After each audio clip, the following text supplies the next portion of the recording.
એક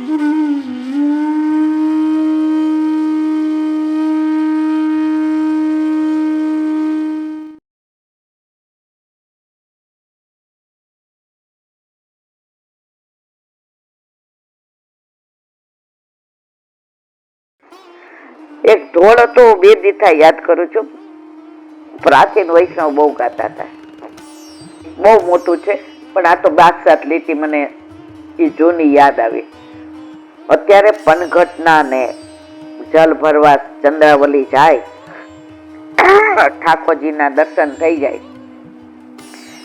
બેડલું ખાલી રહી જાય, ઠાકોરજીના નેણથી નેણ મળી જાય, ઠાકોરજી એને આલિંગન આપે, મીઠી મીઠી વાતો કરે, ઠાકોરજી કદમના વૃક્ષે ચડે, બેડું ખાલી, પાછા આવ્યા. સાસુ રાહ જોતા હતા, જળ ભરી આવ્યા, બહુ ખાલી બેડું ઠલવવા જાય.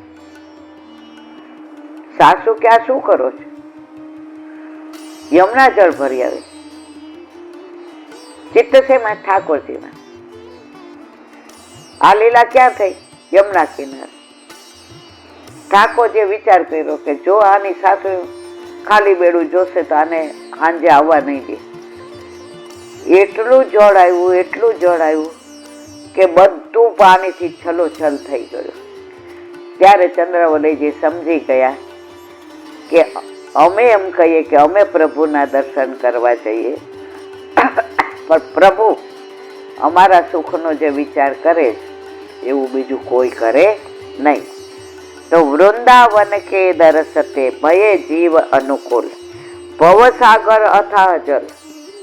આ સંસાર રૂપી સાગરમાં સુખ, દુઃખ, દ્વેષ, ક્લેશ, પાપ, પ્રપંચ, અહંતા, મમતા, આ બધાથી એવા ભરેલા છીએ. ઉતરન કોઈ તુલ, તુલ એટલે ના. આ કેવી રીતે ભવસાગર પાર કરવો? કાંઈ ચિંતા કરો, એક જ કે છે આ ભવસાગરને પાર કરવા વલ્લભ રૂપી નૌકા પકડી લ્યો. તમારે કાંઈ કરવાની જરૂર નથી. જે કરશે બધું વલ્લભ કરશે. આપણને વિશ્વાસ નથી, આપણે ડગી જઈએ છીએ. આપણે આટલા હોસ્પિટલમાં હતા, આપણે ડગી જતા હતા. વારંવાર ડોક્ટરને પૂછીએ હવે હવે હવે એ શું કરવાનું? જે કરવાના છે આ કરવાના છે. પણ હજી આપણને 2 હાથવાળા ઉપર જેટલો ભરોસો છે એટલો 1000 હાથવાળા ઉપર નથી. ડોક્ટરના હાથમાં આવીને કોણ બેસી જાય છે? એ દવા કોણ લખાવે છે? એ બાટલા કોણ ચડાવે છે? એ બધા મશીનો કોણ ફિટ કરે છે? આપણા ઘરે આપણા માથે બિરાજતો આપણો ઠાકોર છે. આ બધાને નિમિત્ત બનાવે. શું કામ? હજી એ સાનુભાવ જતાવે એવું આપણું કોઈ લખણ નથી. કાઠિયાવાડીમાં લક્ષણનું કે એવું આપણા લખણ છે કે આપણને? અમે જ્યાં રહેતા ને ત્યાં એસએસસીમાં હું હતી, તો અમારી બાજુમાં પ્રવીણભાઈ રહેતા હતા. એને લગભગ 9 વાર એસએસસીની પરીક્ષા દીધી. 9 વાર, મોર ધેન 9 ટાઈમ્સ. બિચારા એકાદ વિષયમાં રહી જાય. તો અમે 8માં 9માં તો અમને થાય સારું આવું કેવું અઘરું હશે કે 9 વાર પરીક્ષા દે તો આ પાસ નથી થતા. અને આ બાજુ હંસાબેનની ભાણી અમદાવાદથી ભણવા આવી હતી, એટલે ઉષા, એ મારાથી 1 વર્ષ આગળ, એ 2 વાર ફેલ થઈ. એમાં સૌથી આર્થિક રીતે નબળા અમે. એટલે અમે કઈ એવું ગાઈડ ને ટ્યુશન ને આવું બધી સમજણ જ નહોતી કે સ્કૂલમાં જાઓ, ભણો, ઘરે આવીને વ્યવસ્થિત હોમવર્ક કરો. મારી બાને એ ખબર નહોતી કે હું એસએસસીમાં છું. મારા કાકાને નહોતી ખબર. ત્યારે મેયર હતા ગજાનંદ જોશી, એને અમે બધા ટીનુભાઈ કહેતા. એની દીકરી સુવર્ણા અને કીર્તિદા. અમારા ઘરે થોડું લાઇટનું પ્રોબ્લેમ, એટલે હું એને ત્યાં વાંચવા જતી. તો બધાને એટલી ખબર કે આ જસાણી હોશિયાર છે એટલે પાસ તો થઈ જશે.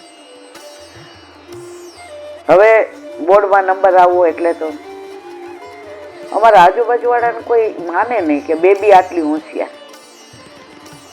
બેબી એટલે એમ કે આ બધું ઠીક. ત્યારે મારી બાઈ એક વાક્ય બોલી હતી, મને બરાબર છે.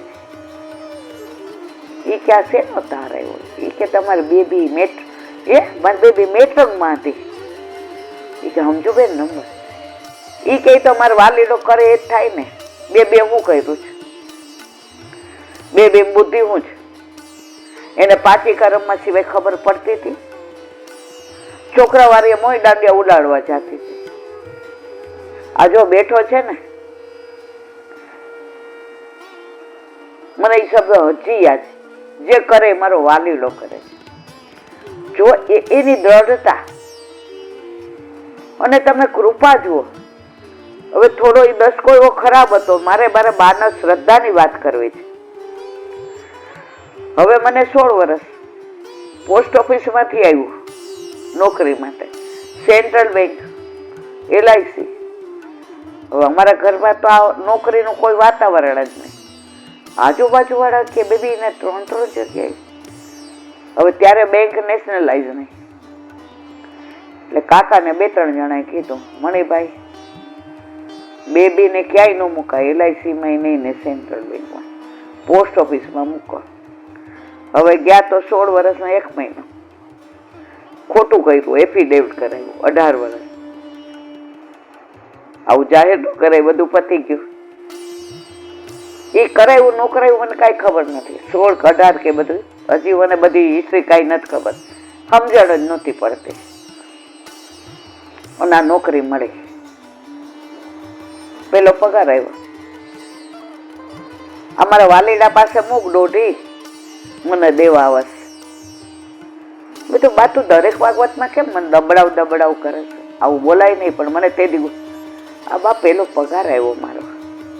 બેટા દીકરા, આ દેવા વાળો કોણ? આ તને નોકરી અપાવવા વાળો કોણ? ધરાવ ઠાકોરજી. અને એ બધા એને વિનિયોગ. મારે કેવા નાશય પ્રાચીન વૈષ્ણવો છે ને, એ બધા સર્વસ્વ ઠાકોરજીને સમજતા હતા. હું કરું એ જ અજ્ઞાનતા, સકટનો ભાર જેમ સ્વામનતા ને. તો આ બધું ઠાકોરજી સર્વસ્વ છે એવું એ માનતા નહોતા. એ હકીકત હતી. આપણે તો માનતા નથી ઠાકોરજી સર્વસ્વ છે.